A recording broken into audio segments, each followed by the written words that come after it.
હવે આજનો ખાસ મેસેજ છે કે ગઈકાલે જ્યારે અમે વડોદરા ગયા હતા અને જેલનો કાયદો હોય છે કે અઠવાડિયામાં એક વખત મુલાકાત કરવાનો હોય છે, પરંતુ મુલાકાત માટે નથી ગયા અને વિડીયો કોલથી વાત કરી છે. આપણા બંને મુખ્યમંત્રીઓને પણ અમે વાત કરાવી છે. એટલે આપણા ધારાસભ્યએ મારા લોકોને મારા વતી મેસેજ આપજો એવું કહ્યું છે. એટલે હું તમને જે મેસેજ આપવા કીધો છે તે હું તમને અહીંયાથી વાંચી સંભળાવું છું, તો તમે બધા ધ્યાનથી સાંભળજો. અને આપણા જે સમર્થનમાં સ્ટેજ પર બિરાજમાન મહાનુભાવો પણ પોતાનો ટાઈમ કાઢીને આવ્યા છે, એટલે એમનો પણ આપણે હૃદયપૂર્વક આભાર માનીએ છીએ. એટલે બધા આપણે તાળીઓથી વધાવી લઈએ. આજની જન સમર્થન સભામાં ઉપસ્થિત આમ આદમી પાર્ટીના રાષ્ટ્રીય સંયોજક અરવિંદ કેજરીવાલ સાહેબ, ભગવંત માન સાહેબ, પ્રદેશના નેતાઓ ઈસુદાન ગઢવી સાહેબ, આપના ધારાસભ્ય ગોપાલભાઈ ઇટાલિયા આપણી વચ્ચે હાજર છે. આપણા સમાજના લોકોને સંબોધન કરવા માટે ડેડિયાપાડામાં આવ્યા છે, તે બદલ એમનો આપણે આભાર વ્યક્ત કરીએ છીએ. મારી જનતાને મારો સંદેશ. હું વસાવા ચૈતરભાઈ, ધારાસભ્ય ડેડિયાપાડા. હું એક સરકારી નોકરી કરતો હતો, પરંતુ મારા લોકો સાથે ઘણા અન્યાયો થતા હતા. તે માટે લોકોને જાગૃત કરવા માટે મેં મારી સરકારી નોકરીમાંથી રાજીનામું આપીને જાહેર જીવનમાં આવ્યો છું. ત્યાર પછી 2 ટર્મથી જિલ્લા પંચાયતની સીટ પર લોકોના ખૂબ સારા કામ કર્યા છે અને ત્યાર પછી લોકોએ મારી સ્વીકાર કરી લીધી અને આગળ ધારાસભ્યની સીટ લડ્યા પછી તેમાં પણ લોકોએ મને ખૂબ સારો સાથ સહકાર આપ્યો છે અને ધારાસભ્યની સીટ જીત્યા છે. ધારાસભ્ય બન્યા પછી એક પણ દિવસ ઘરે મેં આરામ કર્યો નથી. હર હંમેશા લોકો માટે લડતો રહ્યો છું. મારા લોકો સાથે સરકાર ખૂબ મોટા અન્યાય કરી રહી છે, તેની સામે મેં બાયો ચઢાવીને લડત આપી છે. તે સરકારને ગમતું નથી, એટલે મારી પર ખોટા કેસ કરીને મને ફસાવવામાં આવ્યો છે. સાચી હકીકત એ છે કે જ્યાં મીટિંગ કરવામાં આવી હતી ત્યાં એ બનાવ કશો બન્યો જ નથી, છતાં પણ આ એક બનાવટી વાર્તા ઉપજાવી છે અને ત્યાંના સીસીટીવી ફૂટેજ પોલીસ દ્વારા ગાયબ કરી દેવામાં આવ્યા છે.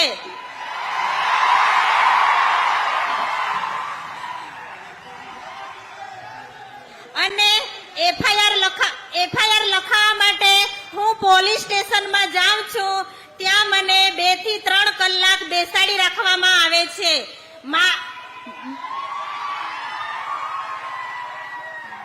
મારી એફઆઈઆર લખતા નથી. પોલીસ સતત ફોનમાં રહીને બધે પ્લાન ગોઠવે છે અને મીડિયા સાથે પણ મને વાત કરવા દેવામાં નથી આવતી. પોલીસ તંત્ર સીસીટીવી ફૂટેજ ગાયબ કર્યા પછી આ એક રાજકીય ષડયંત્ર ઊભું કરીને મને ફસાવાનું કાવતરું રચ્યું છે. આમાં પોલીસ તંત્ર ભાજપના ઈશારે કામ કરે છે. કેમ કે પોલીસ હપ્તા ઉઘરાવે છે, તે ફોટા સાથે મેં બહાર પાડ્યું છે.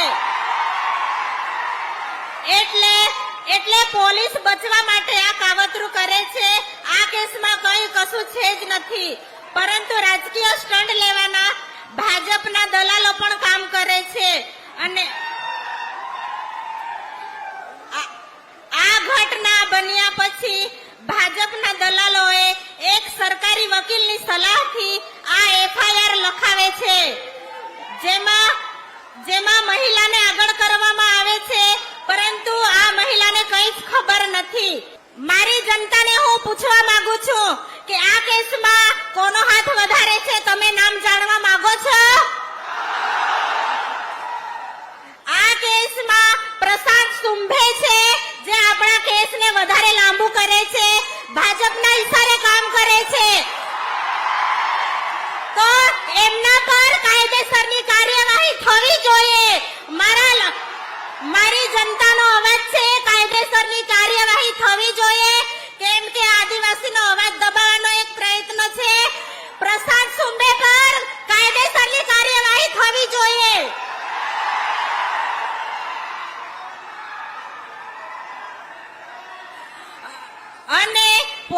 સ્ટેશનમાં હું જાઉં છું, ત્યાં બેસું છું, ત્યાં મને મારો પરિવાર મળવા આવે છે, તેની સાથે પણ મને મુલાકાત કરવા દેવામાં આવતી નથી.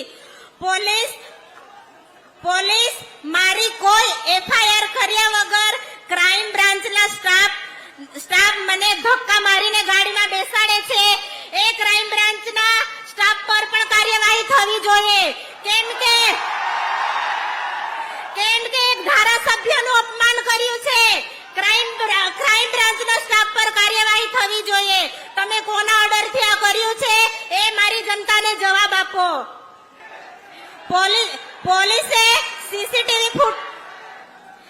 પોલીસે સીસીટીવી ફૂટેજ ગાયબ કર્યા પછી મારા આગળના કેસ જેમાં હું નિર્દોષ સાબિત થયો છું, છતાં પણ પોલીસ ત્યાં રજૂ કરે છે.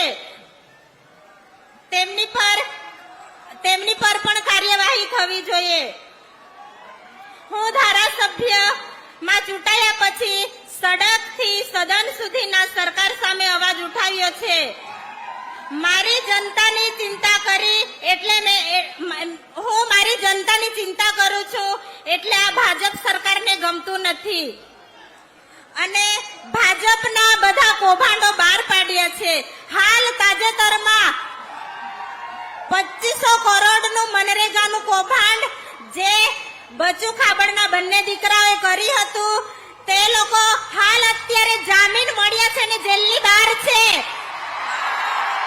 અને જે કૌભાંડ બહાર કાઢનાર છે તે અત્યારે જેલની અંદર છે. તો આ રાજકીય ષડયંત્ર છે કે નથી? આ એક રાજકીય ષડયંત્ર છે. અને આ એક આદિવાસી દીકરો અમારી સામે અવાજ ઉઠાવે છે અને લોકોને જાગૃત કરે છે. એ ભાજપના નેતાઓને ગમતું નથી એટલે ખોટી એફઆઈઆર કરી મને ફસાવવામાં આવ્યો છે. જો મને અને મારા પરિવારને કંઈ પણ થાય એની જવાબદારી પોલીસની રહેશે. મારા અને મારા પરિવારનું મનોબળ ના તૂટે તેના માટે હર હંમેશા અમારી સાથે આવીને ઉભા રહેશે.